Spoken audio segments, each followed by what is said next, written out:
মহারুদ্র বজ্র হনুমান মারুতি। আমার ভাই নিকুম্ভের সংহারক হনুমান, আগে তোকে সংহার করব, তারপর তোর প্রভু শ্রীরামকে।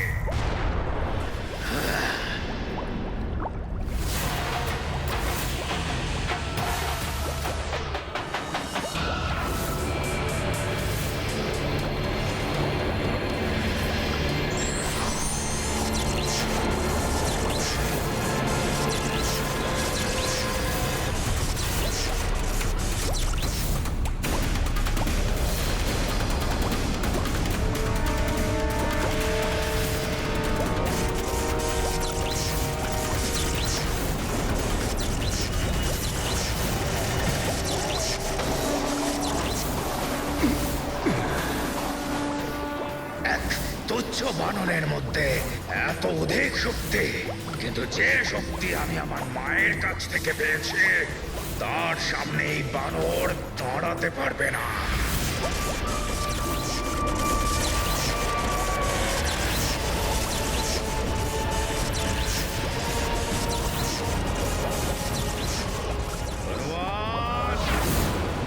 জীবিত থাকবে না তুমি। এখানে এসে তুমি অনেক বড় ভুল করেছো।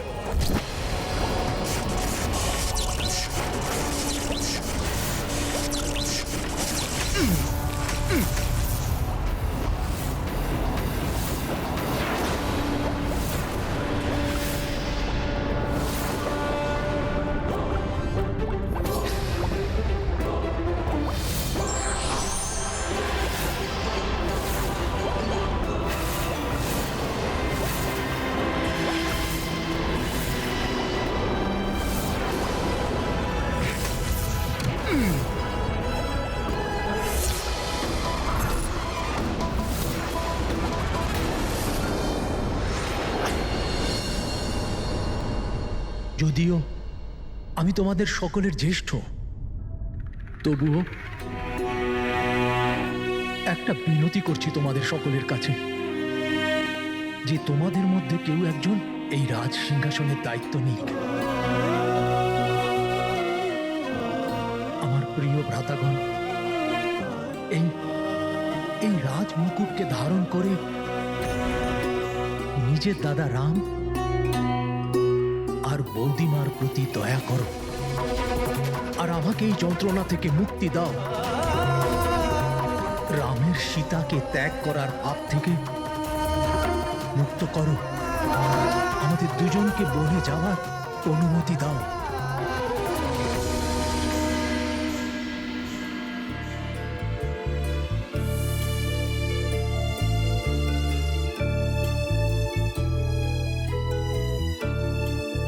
শত্রুঘ্ন, এখন আর এখানে মন বসছে না।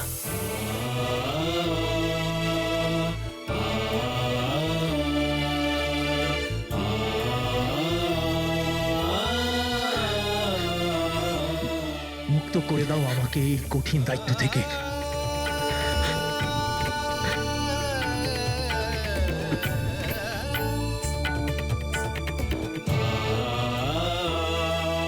ভরত, এই রাজমুকুট ধারণ করো।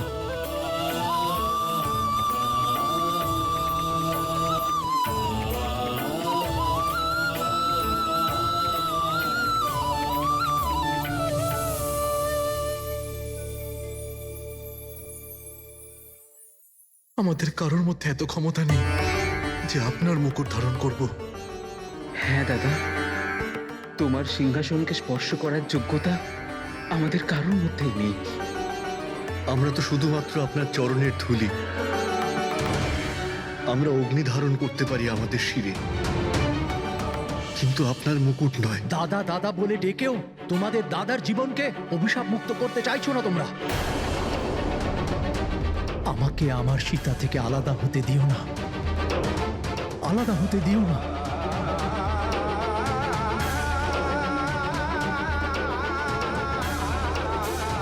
এই কঠিন পরিস্থিতিতে আমার হনুমানও আমার সাথে নেই। যার সাথে প্রভু শ্রীরামের আশীর্বাদ রয়েছে তার কেউ কোনোদিন ক্ষতি করতে পারে না। দাদা, তোমার কোনো সিদ্ধান্তের মধ্যেই কখনো কোনো ত্রুটি থাকে না, কিন্তু এই সংবেদনশীল বিষয়টা নিয়ে সিদ্ধান্ত নিতে তাড়াহুড়ো করো না দাদা।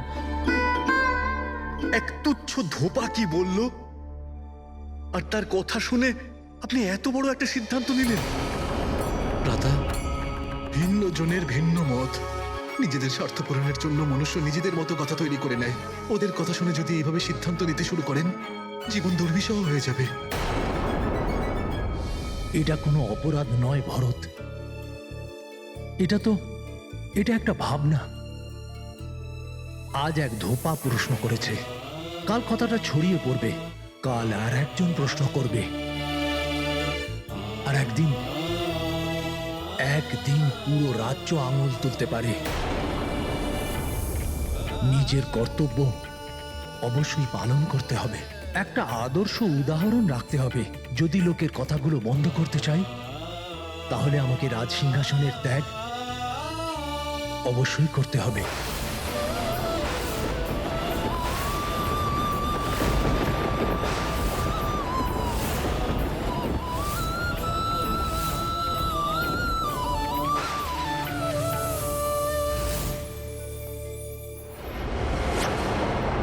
প্রভু শ্রীরামের স্মরণে মন বিচলিত হয়ে যাচ্ছে কেন?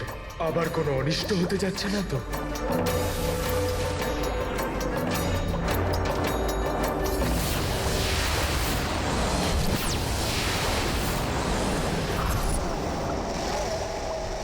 হনুমান শুধু সামুদ্রিক জীবেরাই নয়, এখানকার বনস্পতিরাও এই রক্তরোমেরই বসে।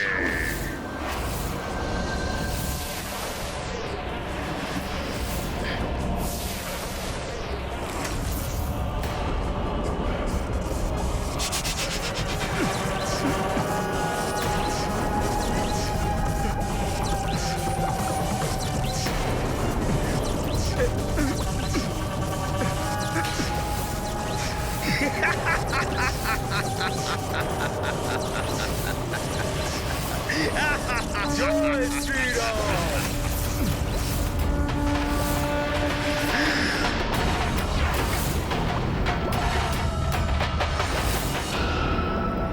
হনুমান, এত সহজে তোমাকে আমি ছেড়ে দিতে পারি না।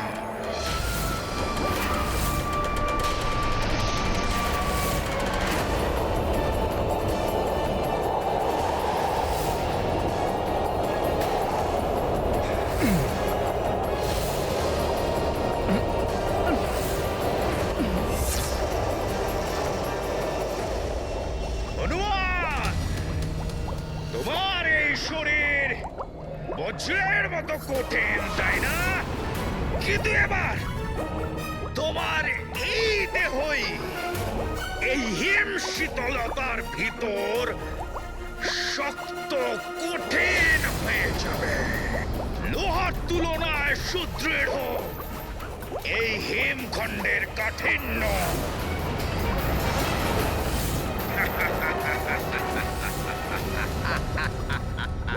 জয় শ্রীরাম।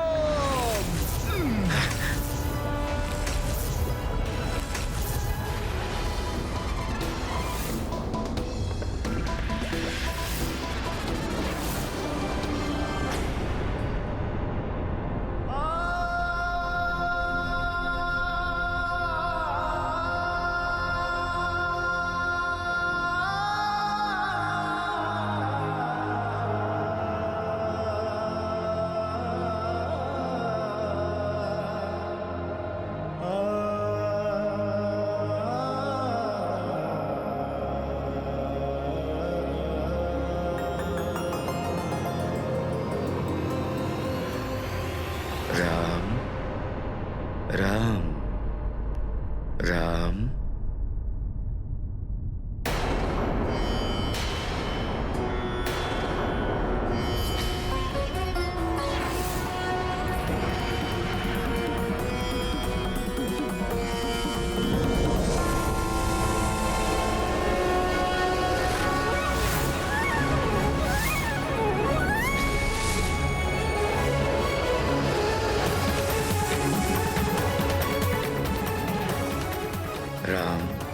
আপনি কি আপনার প্রতিশ্রুতি ভুলে যাবেন?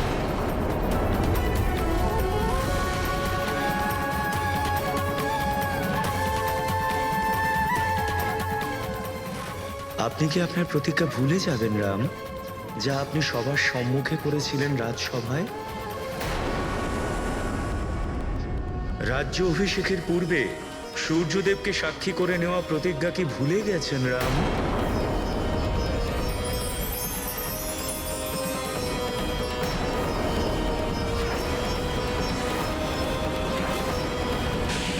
এটাই কি আপনার মর্যাদা রাম, যা আপনি আপনার রাজধর্ম থেকে, আপনার উত্তরদায়িত্ব থেকে পিছপা হয়ে যাচ্ছেন নিজের সুখের জন্য, নিজের ভার্যার জন্য?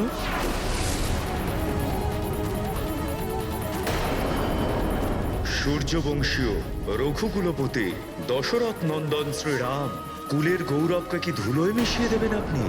যে কুলে দশরথ নিজের প্রতিশ্রুতির জন্য প্রাণের আহুতি দিয়েছেন, আপনার পূর্বপুরুষদের কীর্তিকে কি কলুষিত করবেন সেই রাম, যাকে মর্যাদা পুরুষোত্তম বলা হয়? মনে রাখবেন, সিংহাসনে বিরাজিত রাজার নিজের ইচ্ছা রাজধর্মের কাছে গৌণ। সর্বোপরি যা থাকে তা হলো শুধু রাজধর্ম।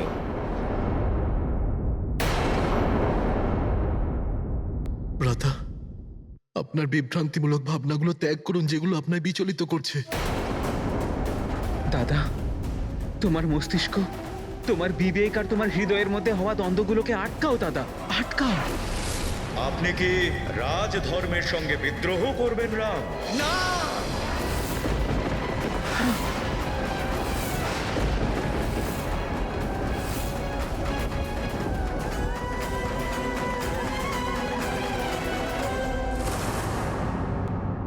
এই রঘুবংশী দশরথ পুত্র রাম রাজধর্ম থেকে বিমুখ হতে পারে না। মহারাজ রঘু থেকে শুরু করে পিতাশ্রী মহারাজ দশরথ পর্যন্ত সমস্ত পূর্বপুরুষদের অনেক বলিদান, ত্যাগ আর কষ্ট করে যে কীর্তি স্থাপন করেছিল, তাকে কলঙ্কিত হতে দেবে না রাম। আমার রাজধর্ম, আমার কথা আর আমার প্রতিজ্ঞা পালন করার জন্য শুধুমাত্র একটাই বিকল্প আছে। সীতা আর আমি বিরহ বেদনা গ্রহণ করব।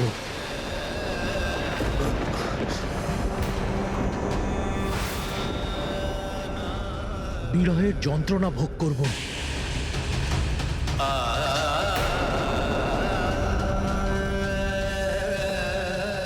আমাদের জীবনের জন্য নিয়তি এটাই নির্ধারিত করে রেখেছে।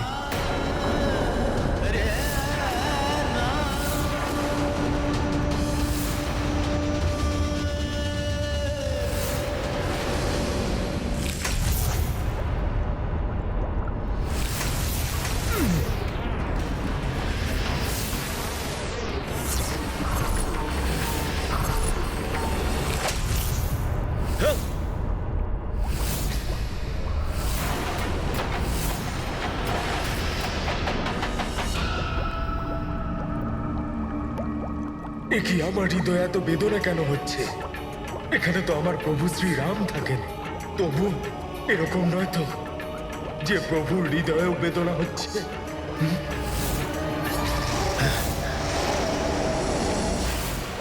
এই রক্তরঙ্গ আবার উঠে পড়ল।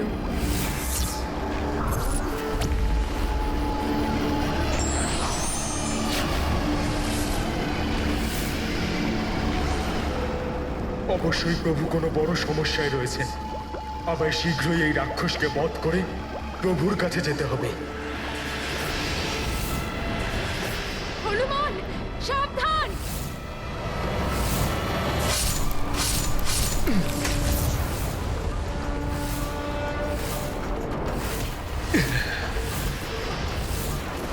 ব্যাস, অনেক হয়েছে।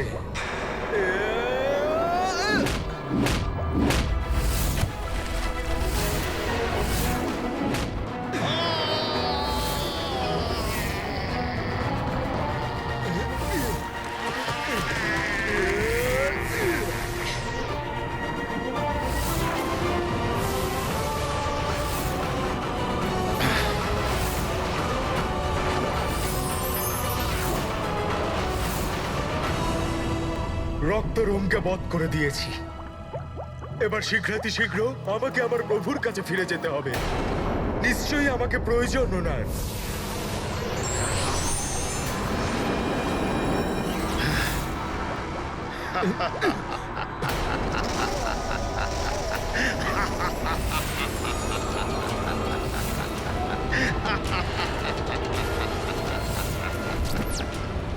এত দ্রুততার কি আছে বানর? এখনো পর্যন্ত তো যুদ্ধ শুরু হয়েছে মাত্র। এই রক্তরোমের বাস্তবিক খেলা তুমি এখনো দেখেছো কোথায়, হনুমান?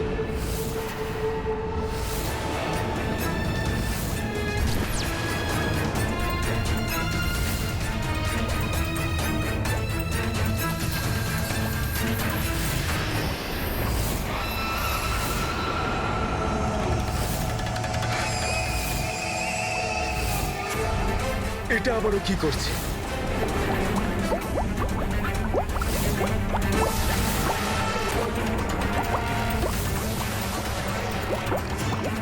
কোথায় গেল এই দুষ্ট রাক্ষস? রক্তরোম, তোমাকে শেষ করে দেব আমি।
আমার প্রভু নিশ্চয়ই কোনো সমস্যায় রয়েছেন, আর আমি এখানে এর জন্য সময় নষ্ট করছি। আমি আর বেশি সময় নষ্ট করতে পারবো না। জয় শ্রীরাম।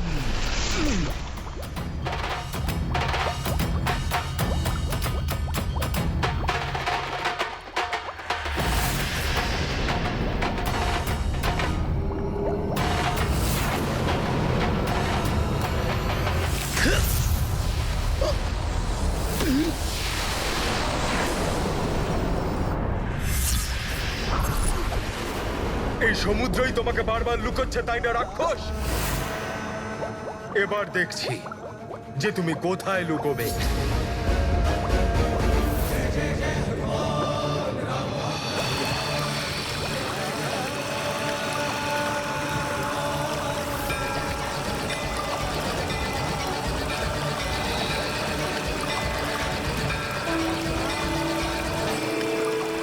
এই হনুমান তো অনর্থ করতে যাচ্ছে। সমুদ্রের সমস্ত জল যদি পান করে নেয় তো সমুদ্রে থাকা জলচর জীবগুলোর কি হবে?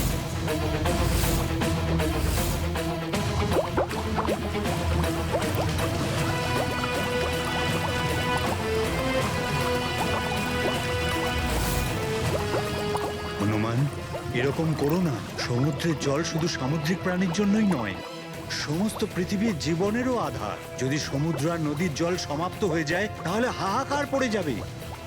জলচর জীবী শুধু নয়, প্রকৃতির সমস্ত কার্য স্তব্ধ হয়ে যাবে। এখন এই অনিষ্ট থেকে কে আটকাবে হনুমানকে? জানি না কি হতে চলেছে।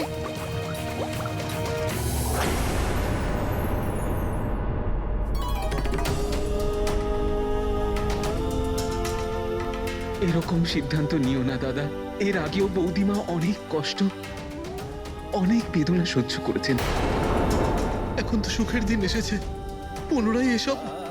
না না ভ্রাতা, না। প্রিয় সীতাকে ত্যাগ রামকে করতেই হবে। লক্ষণ, কাল প্রাতে সূর্যদেবের প্রথম কিরণের সাথে সীতাকে নিয়ে গিয়ে একাকী গঙ্গার ওই পারে তামস নদীর ঘন বনে ছেড়ে আসতে হবে তোমায়, যেখানে আমরা বনবাসে ছিলাম। এটা আমার আদেশ।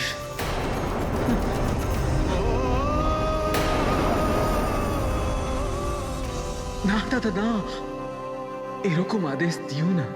বৌদিমা চলে গেলে রাজপ্রাসাদ থেকে সমস্ত সুখ চলে যাবে। তোমার জীবন থেকে আর আমাদের সবার জীবন থেকেই আমরা প্রাণহীন হয়ে যাব দাদা। এরকম করো না দাদা, করো না।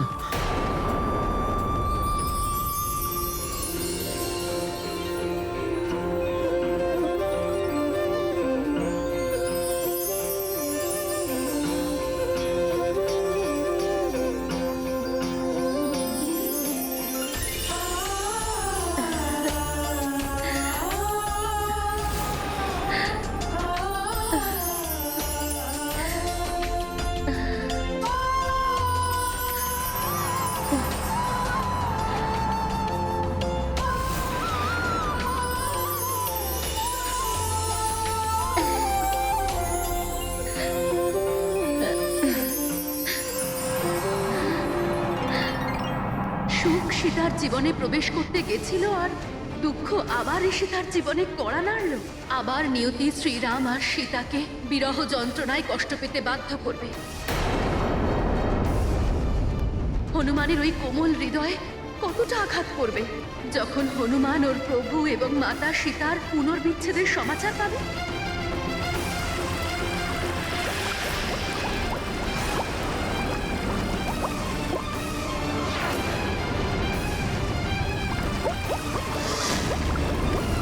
নিয়তি মানুষের জীবনে অনেক পরীক্ষা নিয়ে আসে, কিন্তু এটা ব্যক্তির উপরে নির্ভর করে সে তার মুখোমুখি কিভাবে হবে।